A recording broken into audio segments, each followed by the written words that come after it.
Hinalikan siya ni Alexander. Ito ang kauna-unahan niyang halik at ito ang totoo. Napasinghap siya at napatitig sa punong kahoy sa unahan. Akala niya ay wala nang hihigit pa sa sensasyong dala ng pagdidikit ng mga labi nila. Sa mga pelikula at serye niya lang napapanood ang ganoong eksena.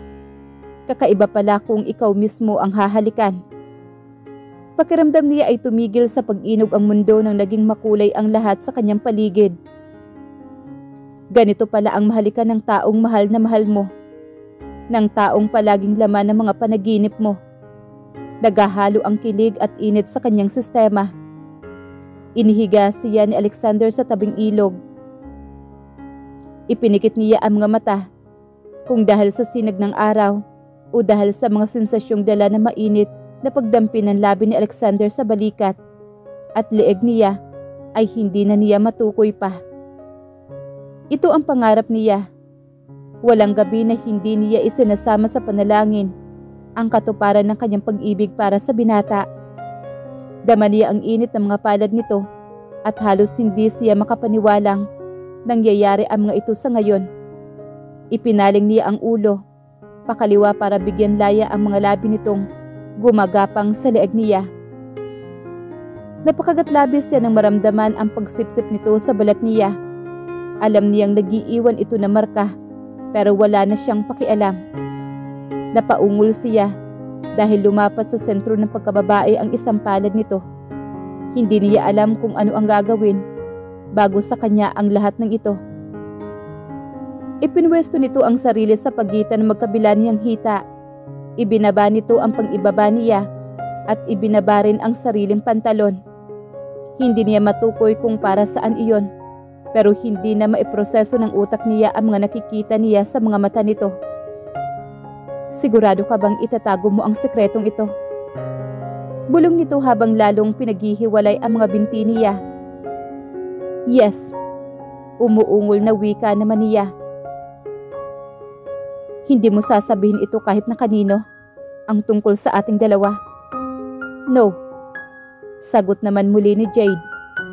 I promise. Please, just do it.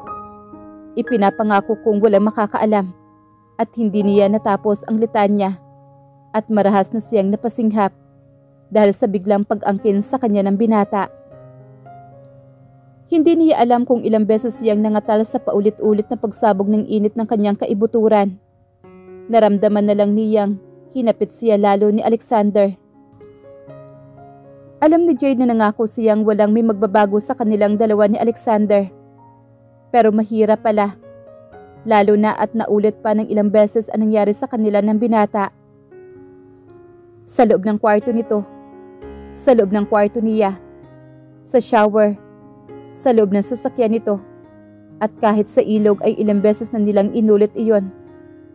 Kaya paano ba umaktong pareho pa rin ng dati ang lahat? Kagaya noon, pero kapag may ibang tao ay iniiwasan siya nito. Natatakot ba ito? Iniisip ba nitong kapag naging malapit ito sa kanya ay makakatuklas sa sekreto nila? Kapag tinatanong niya ito ay wala itong sinasagot sa kanya. Ngayon ay kasama na naman ni Alexander ang mga kaibigan nito at iilang babaeng nahuhumaling dito. Nasa loob sila ng eskwelahan, ang mga ito at nakatambay sa field at hindi na naman pumasok sa klase. He was a graduating student. Paano ito gagraduate kung panay ang absent nito? Nasasayangan siya sa binata dahil alam niyang matalino ito. Sander, tawag niya rito. Alexander, nandito na naman pala ang PE mo. Tukso na isa nitong kaibigan. Personal assistant ang tawag sa kanya ng mga kaibigan nito dahil palagi siya nakabantay sa binata. Madalas ay may dala siyang snacks para rito. Kapag wala itong project, to the rescue agad siya. Kapag may kailangang ipabilis sa mga ito, ay siya ang umaasikaso. Anong ginagawa mo rito? Malamig nitong tanong sa kanya. Gusto niyang sabihin rito ang paglayo nito sa kanya. Ang alam naman niya ay maganda ang samahan nila noong nagbabakasyon pa lang ito sa San Ignacio. Malambing at malalahanin ito sa kanya, katulad ni Vander. Pero mabait din naman ito kapag silang dalawa lang. Ano nga ba ang nangyari sa kanilang dalawa? May klase ka pa. Ipinakita niya rito ang schedule nito na hinihingi pa niya sa kaklase nito. Nagtawa na naman ang mga kaibigan nito. Galit na lumapit sa kanya ang binata at hinawakan siya sa siko. Saka dinala sa hindi kalayuan. Sakto lang para hindi marinig ng iba ang sasabihin nito. Ano ba ang gusto mo? Ano ba ang gusto mong palabasin talaga, ha? Hindi ka kasi pumasok sa klase mo. Palagi kang absent at... So ano ngayon? Anong problema mo? Ha? Wala kang pakialam. Problema ko na yon. Bakit ba? Dahil sinabi sa'yo ng papa na bantayan ako? Napayuko siya. Kinausap nga siya ni Senyor Manuel. Sinabi nitong bantayan niya si Alexander dahil napapariwara na ito. Iniutos nito sa kanya iyon sa harapan mismo ng binata at ni Vander. Naalala pa niya ang naging mukha noon ni Alexander. Galit na galit ito. Makinig ka sa akin, Jade. Oo't may nangyayari sa ating dalawa. Pero hindi nangangahulugan na yon na pwede mong sabihin kung ano kung dapat gawin. Kaya pwede ba? Tumigil ka ng umakto na bilang PE ko o kaya nani ko. Hindi na nakakatuwa. Kinokontrol mo ako. Ayoko na may isa pang Manuel Valiente. Nakokontrol sa buhay ko. Sobra-sobra na. Alam ni Jade na nagsususpecha na ang mga magulang niya na may nangyayari sa kanila ni Alexander. Kahit na si Vander ay ramdam niyang lumalayo na rin sa kanya. Hindi rin ito kinakausap si Alexander. Manhid at bulag lang siguro ang hindi makakapansin na may ginagawa silang milagro ng binata. Natatakot siya. Nakakasama na lamang niya ang binata kapag nagtatabi na lang sila sa kama. Pero sa ibang aspeto ay halos estranghero na ang pakikitungo nito sa kanya. Kasalanan niya. Sinasakal niya ito. Nangako siyang walang may makakaalam. Pero sa ginagawa niya ay napansin ng lahat na may kakaiba silang ugnayan nito. I don't want to do this anymore, Jade. Sabi nito sa kanya. Katatapos lang may nangyari sa kanila. Nasa kwarto siya ng binata at hubot-hubad pa rin sa ilalim ng kumot. Ito naman ay nakaupo sa gilid ng kama at nagsuot ng boxer shorts. Siya ang nag-aya rito kanina. Siya ang kumatok sa silid nito. Siya ang nagpilit na may mangyari ulit sa kanila. Naupo siya at niyakap ang binata mula sa likuran. Bakit, Sander? Nagsasawa ka na ba sa akin? Garalgal ang boses niyang tanong. Hindi niya minsan man naisip na baka dumating ang araw na nagsawa na ito sa kanya. Sinasakal mo na ako. Nagiging kagaya ka na ni Papa. Nagtangka itong tumayo pero hinila niya ito paupo. Nag-uulap ang mga mata niya. So ganito na lang? Iiwan mo na lang ako? Huminga siya ng malalim. Mahal mo ba ako, Sander? Hindi ito nagsalita at nasaktan siya. Hindi ba talaga siya nito natutuhang mahalin? Kahit kaunti lang? Sander, pakiusap. Sabihin mong mahal mo rin ako. Tumitig sa kanya ang binata. Awa ba ang nakikita niya sa mga mata nito? Habang nakatitig ito sa kanya. Bumuntong hininga ito at dahan-dahang umiling. I'm sorry. Anong sorry? Linawin mo. Nahihirapan akong basahin ka. Hindi kita mahal, Jade. At kahit kailan, wala akong sinabi sa iyong mahal kita na mayroon akong nararamdaman para sa iyo. Parang nauupos siyang kandila sa narinig. Masakit na masakit sa dibdib marinig mula sa taong mahal na mahal mo na hindi ka nito mahal. Kahit kaunti lang, kahit 1% lang, ay hindi ba ako nagkapuwang man lang dyan sa puso mo? Nang hindi ito sumagot ay umalsa ang galit niya. Pinagbabayo niya ito sa dibdib. Galit na galit siya. Ano pala itong ginagawa natin? Ano pala ito sa tingin mo? Pasigaw niyang tanong dito. Jade, may mga tao sa labas. Pabulong na saway naman ni Alexander sa kanya. Wala akong pakialam. Ang tanong ko ang sagutin mo. Ano pala itong ginagawa natin? Dumilim ang mukha nito kasabay ng pag-iigting ng mga panga nito. Dala lamang ito ng init ng ating katawan. Naniniwala ka na ba? Kontento ka na ba kung ano naging sagot ko sa'yo? Humagulhol siya at dumulas ang kanina nakakuyom niyang kamay sa dibdib nito. Hindi mo naman ako kailangang mahalin ngayon, Alexander. Handa akong maghintay kung kailan pwede na. No. Ayokong maghihintay ka. At ayokong may naghihintay sa akin. 1 taon? 2 taon? 3 taon? Kahit 10 taon nakahanda ako maghintay. Ibubuka pa sana ng lalaki ang bibig nito para magsalita pero kapwa sila nagulat sa pagbiglang pagbukas ng pintuan. Iniluwa niyon ang mga magulang nila. Hindi na niya alam kung dapat ba siyang kabahan o magpasalamat na natuklasan ng mga pamilya nila ang sekreto nila ni Alexander. Malakas na nagmura naman si Senyor Manuel. Sa likod nito ay nakatayo ang esposang si Maria. Natutup ang dibdib sa labis na pagkagulat. Ang mga magulang naman niya ay nakatitig sa kanila at mababakas ang galit sa mukha ng mga ito. Alam niyang sa loob-loob ay natutuwa ang mga ito dahil ito mismo ay matagal nang gustong mangyari ng ina at ama niya. Ilang beses na siyang kinausap ng mga magulang na maging malambing sa amo nila para mahulog ang loob nito sa kanya o kung hindi man ay kahit maakit man lang.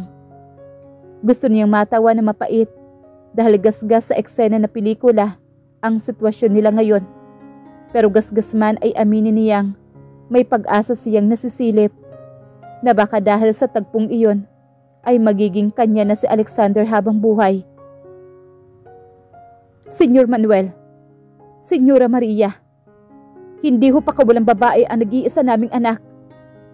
Pinalaki ho namin siyang may maayos at may pagpapahalaga sa dangal. Wika naman na Lucia na humarap sa mag-asawang Valiente. Alam ko na kung saan patutungo ang usapang ito. Magaras ang boses na sabi naman ni Alexander. Matalim itong tumingin sa kanya. Hindi ko pakakasalan si Jade. Senyorito, bulalas naman ni Eliseo. Nanlalaki ang mga mata. Bumaling ito sa patriarko ng pamilya Valiente. Kung magmamatigas ang anak ninyo, magpasensyahan na lang tayo. Pero ipagsisigawan namin sa buong San Ignacio kung paano winalang hiya at inuto ng anak nyo ang anak namin. Magkakalabasan na ho ng baho. Napasinghap naman si Maria at humawak sa esposo nito. Manuel, muling mabibilad sa eskandalo ang pamilya natin. Nagtagis naman ang bagang ni Senyor Manuel. Ipinapangako kong hindi na muling mauulit ang nangyari sa pamilya natin noon. Kaya walang iskandalo ang mangyayari. Idadaos ang kasal sa katapusan ng buwan na ito. Kasalukuyan. Jade, sambit ng asawa sa pangalan niya. Nasa harap sila ni Senyor Manuel dahil pinatawag sila nito. Dumating si Alexander sa kaarawan nito. Hindi niya inaasahang dadalo ito sa selebrasyong iyon. Nasanay ni siyang palagi itong wala. Alexander, ganting sambit naman niya rito. Walang bakas ng pagkakasabik sa magandang mukha niya. Kung siya lang ay ayaw na sana niyang makihirap pa sa lalaking ito. Ang sakit at pangungulilang ipinaramdam nito sa kanya sa mga nakalipas na taon ay hindi mababayaran ng presensya nito sa ngayon. Para siyang kuting na itinapon nito ay bumabalik pa rin ng paulit-ulit. Kahit na sinasaktan siya nito at iniwan, ay kabutihan pa rin ito ang iniisip niya. Kaya kahit minsan ay hindi niya ginulo ang buhay nito. Kahit minsan ay hindi niya ipinakilala ang sarili bilang asawa nito. Isang bagay na ipinagpapasalamat niya dahil dadating din pala ang araw na unti-unting maglalaho ang damdamin niya para rito. Dama niya ang paghigpit ng mga kamay ni Vander na nakahawak sa kamay niya. Tiningnan niya ito at nginitian. Gusto niyang ipaabot dito na sa tulong nito ay unti-unting nabubuksan ang mga mata niya sa malaking kahangalang ginawa niya sa buhay niya. "Kumusta ka na?" tanong ni Alexander. Ang tanong nito ay para sa kanya lang. "Vander and I are okay." Nakita niyang napatiimbagang naman si Alexander at tiningnan nito ang kanyang kamay. Mabuti na lang at 3 buwan na niyang hindi isinusuot ang wedding ring nila. Ganon din naman ito na kahit minsan ay hindi sinuot ang singsing nila sa kasal. "Ma, Pa, will you excuse us?" sabi naman ni Vander at tumingin sa kanya. Ang pagsuyo ay nasa kislap ng mga mata nito. "Nagugutom na si Jade. Kanina pa kami nagsasayaw. Kanina pa kami tinutukso ng mga taga rito sa atin na pakainin ko naman daw muna ang asawa ko." Sadya nitong nilagyan diin ang salitang asawa. Marahas na napahugot ng paghinga naman si Alexander sa narinig. Si Manuel naman ay piniling hindi magkomento at blanko ang mukhang tinanguan si Vander. "Kasal na kayong dalawa? Wow, bagay na bagay kayong dalawa." Bulalas naman ni Elara. "Pero ba't wala ako nakikitang singsing sa daliri ninyo?" "Bibili din kami soon kapag naayos na ang mga papeles." Makahulugang sabi naman ni Vander. "I mean, my wife, nawala yung sa kanya. Yung akin naman ay nasa taas." Pinasil niya ang kamay ni Vander. Nasobrahan naman yata ang pinagsasabi nito. Ayaw niyang maging komplikado pa ang kanyang sitwasyon. "Tara na Vander, nagugutom na ako." Pag-aaya naman niya rito. "Sure." Bahagya niya lang tinanguan ang totoong asawa sa katuluyan ng tumalikod. Sinag ng tanghaling araw ang direktang tumatama sa mukha ni Alexander, kaya nagising siya. Nasapo niya ang ulo, hangover. Naparami ang nainom niyang alak ng nagkaraang gabi. Naalala niya kung ilang bote ba ang kanyang ininom ay hindi na niya maalala at nabilang pa. Naalala niyang nakatanaw siya sa asawa habang panay ang inom niya ng alak. Ngunit ang kanyang asawa, ni minsan ay hindi man lang siya tiningnan nito. Para siyang wala roon kung umakto ito. At ang kanyang kapatid ay hindi umaalis. Sa tabi naman ni Jade, hindi niya alam kung saan nagagaling ang inis niya rito. Nagunat siya at lumapit sa malaking bintana. Napakatagal na buhat noong huling uwi niya rito. Napakaraming bagay na ang nagbago. Ang merkado ay mas lumawak at naging purong gawa sa konkreto ang ekstruktura nito. Ang dating mga lubak-lubak na daan kung saan madalas nalulubog ang gulong ng lumang sasakyan ng mga magulang niya ay simentado na ngayon. At si Jade, ipinilig niya ang kanyang ulo. Ayaw niyang isipin ito, pero sa kung anong biro ng tadhana ay natatanaw niya sa ibaba ang babae.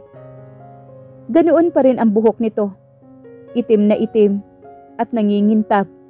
Umabot iyon sa baywang nito. Ang maalon-alon nitong buhok ay inililipad ng hangin habang nakasakay ito sa kabayo nito. Nakasuot lamang ito ng simpleng kasuotan. Nakakalas na ang tali sa blosa nito, kaya nakikita niya ang puno ng dibdib ng asawa. At napamura naman siya. Alam niyang kaakit-akit ngayon ang asawa niya. Seryoso ang mukha nito habang nakasakay sa kabayo at pinagpapawisan. At ang pawis nito ay tila nangingintab dahil sa sinag ng araw.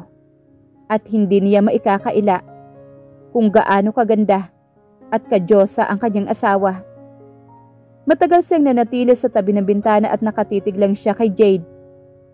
"Han, finally, nagising ka na rin. Kanina pa sana kita gigisingin, pero sabi ng mama mo, hayaan ka raw muna at marami na ang nainom mo kagabi." Wika naman ni Elara. Lumingon naman siya sa dalaga. Napakaganda naman ng babaeng ito. Kung hindi ay magiging modelo ba ito ng facial cleanser, toothpaste at kung ano-ano pa. Nakasuot ito ngayon ng kulay berdeng bestida na hapit sa katawan nito. Tara na sa komedor. Magtatanghalian na no? Mauna ka na. Magsishower lang ako. Okay. Naglambitin sa leg niya ang dalaga at hinalikan siya sa mga labi niya. Make it fast. Masarap ang pagkain, honey. Sinigang at adobo, mga paborito mo. Pagkaalis ni Elara ay kaagad siyang pumasok sa banyo. Isinandal niya ang ulo sa glass panel habang inaalala ang napapanaginipan ng nakaraang gabi. Kung yun nga talaga ay panaginip o yung mga nakaraan niya. Malinaw pa sa alaala niya ang anyo ni Jade noong gabing umalis siya. Suot pa nito ang puting trahe de boda. Nakuha mo na ang gusto mo. Masaya ka na? Mag-asawa na tayo. Nakatiimbagang na wika niya. Kulang ang sabihing nagagalit siya sa babae. Tumayo ito at humawak sa kamay niya. Malamig at nanginginig ang kamay nito. Naglalandas ang luha sa mga mata ni Jade habang nakatingala sa kanya. Patawarin mo ako. Sana subukan na lang natin oh. Total kasal na naman tayo. Sa mata ng Diyos, ay iisa na tayo, Sander. Mapakla naman siyang ngumiti rito. Ang usapan, kasal ang Jade. You are asking too much. Hinayo niya ito ng tingin mula ulo pababa. Bagay naman sa iyong apelyidong Valiente. Dahil wala kang pinagkaiba sa ama ko. Isa kang manipulador. Pero mas malalim ang nararamdaman kong galit sa iyo ngayon. Dahil pinagkatiwalaan kita. Ibinigay mo ang sarili mo sa akin. Ikaw ang nagsumiksik sa sarili mo sa akin. Pinahalagahan kita. Kaya ayaw kong dungisan ang dangal mo. Pero ikaw ang lumapit. Ibinigay mo mismo ang pagkababae mo sa akin. Pagkatapos sinabi mong walang magbabago. Pero anong ginawa mo? Naghabol ka na naghabol. Dahil ayaw ko nang ipagpatuloy pa. Kung ano man ang nasimula natin, nagwala ka para mahuli tayo. Naisubsob nito ang mukha sa mga palad. Sander, sana kalimutan na lang natin ang lahat ng yun. Magsimula tayong muli. Hindi ko kayang tumira sa iisang bubong kasama ka, Jade. You disgust me. Tumalikod siya, pero hinabol siya ng babae. At mahigpit na kumapit sa kamay niya. Hinding-hindi niya makakalimutan ang sakit at insekuridad na nakikita niya sa mga mata nito habang nakatingin ito sa kanya. Saan ka pupunta, Sander? Wala ka ng pakialam pa. Isa ka ng Valiente. Nakuha na ng mga magulang mo ang matagal na nilang gusto. Nakuha mo na rin ang gusto mo, ang maging asawa ko. Ano, masaya ka na? Ngayon, ako naman.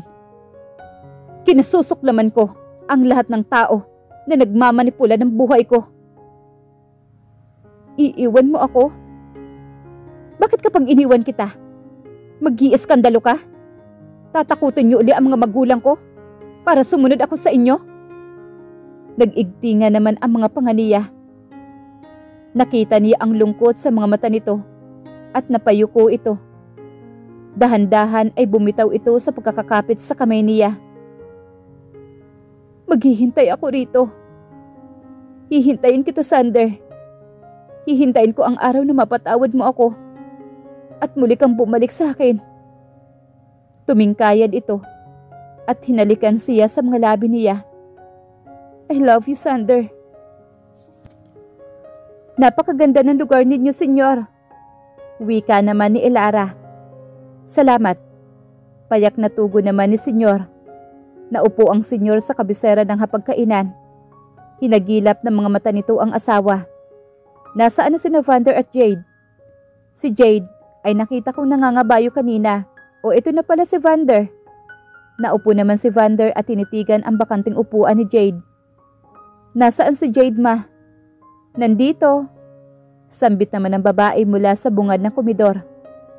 Napatingin naman si Alexander kay Jade at dismuladong napahugot siya ng hangin. Napakaganda ng babae. Nakapagpalit na ito. Itinali nito ang mahabang buhok. Pero ang ilang hibla ay hindi na isama sa pagkakatali nito.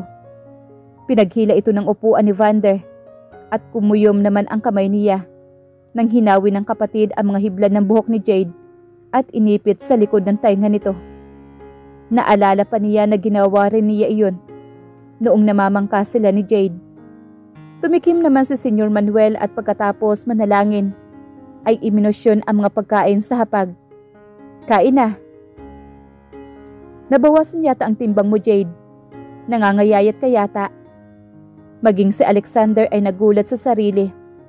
Kusa na lang lumabas ang mga iyon sa labi niya. Nasuspende naman ang akmang pagsubo ni Jade ng pagkain. Napatingin ito sa kanya. At ngayon ay tinitingnan siya nito.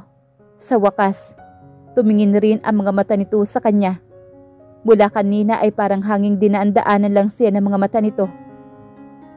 Sakto lang ang pangangatawan ni Jade Alexander. Si Vander ang sumagot. Pormal na pormal ang mukha nito. I think she looks fantastic, Han. Segunda naman ni Ilara. Besides, hindi naman niya kailangang bantayan ang timbang niya. Hindi kagaya ko na dapat maingat sa bigura ko. Dahil modelo ako, alam niyo na. Maganda ka, Ilara. Bagay na bagay nga kayo ng kapatid ko. Uwi ka naman ni Vander. Ganon? Kumikinang naman ang mga mata nito. So anong pinagkakaabalahan mo rito sa nakalipas na 3 buwan? Tanong niya, matiim ang pagkakatitig sa asawa. Hindi niya hinihiwalayan ang tingin dito at tahasang inignora ang mga sinabi ni Vander at ni Ilara. Bakit gusto mong malaman?